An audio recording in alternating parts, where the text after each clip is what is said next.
Life is beautiful. কি লিখছে? আপনি হয়তো বিউটিফুল, বাট আমি পেইনফুল। খোলা আকাশে তাকিয়ে বুক ভরে নিঃশ্বাস নিন, তারপর সবটুকু দীর্ঘশ্বাস বাতাসে ছড়িয়ে দিন, দেখবেন আপনিও বিউটিফুল হয়ে যাবেন। খোলা আকাশে তাকিয়ে বুক ভরে নিঃশ্বাস নিন, তারপর সবটুকু দীর্ঘশ্বাস বাতাসে ছড়িয়ে দিন, দেখবেন আপনিও বিউটিফুল হয়ে যাবেন।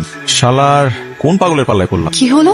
বেঞ্চ ফাঁকা, আজকে কোনো রিপ্লাই নাই কেন? উফ, অযথা ভাবছি।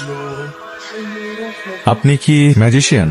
আমি ম্যাজিশিয়ান না, আমি খুব সিম্পল একজন মানুষ। ছেলে মানুষ নাকি মেয়ে মানুষ? আমি এই হৃদয়নগরীর নতুন বালিকা। নতুন বালিকা?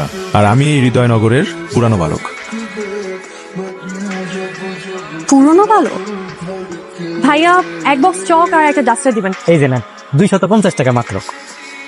সরি, না না it's okay. Chak R duster আছে? আছে তো এক বক্স চক আর একটা ডাস্টার দেন। কত? 350 চক্ষু 350 টাকা মাত্র। ঘটনা কি? হঠাৎ চক আর ডাস্টারের ব্যবসা রমরমা হয়ে গেল। আকাশ ভাই, আপনার দোকানে যত চক আর ডাস্টার আছে তাড়াতাড়ি আমার দোকানে পাঠিয়ে দেন। আপনি এত ফ্রাস্ট্রেটেড কেন? আমার লাইফটা ব্ল্যাক অ্যান্ড হোয়াইট, তাই। কেন? লাইফটাকে কালারফুল করে দেওয়ার মতো কেউ নেই? আমার লাইফে একজন মানুষই আছে, আমার দাদি। এই সুইসাইড করতেও পারছি না। আমাদের লাইফ গড গিফটেড, তাই সুইসাইড করার রাইট কারণ নেই। হাসালেন আমাকে। আপনি তাহলে হাসতেও জানেন? ভুলে গিয়েছিলাম, আপনি হাসালেন। আপনার ফ্রাস্ট্রেশনের কারণ জানতে পারি? নিচে দেখুন। নিচে দেখুন। হ্যালো, আসসালামু আলাইকুম দাদি। কে তুমি? আমি আপনার নাতির বই বিষয়। নতুন বালিকা? জি দাদি। দুষ্টুটা তো ঘুমাচ্ছে, দাঁড়াও ওকে আমি ডেকে দিচ্ছি। কে? হ্যালো, এত রাগি রাগি কণ্ঠে কথা বলা ঠিক না। কি আশ্চর্য, কে আপনি? নতুন বালিকা। Strange Messenger. হ্যাঁ, জি, আপনার বই বিষয়।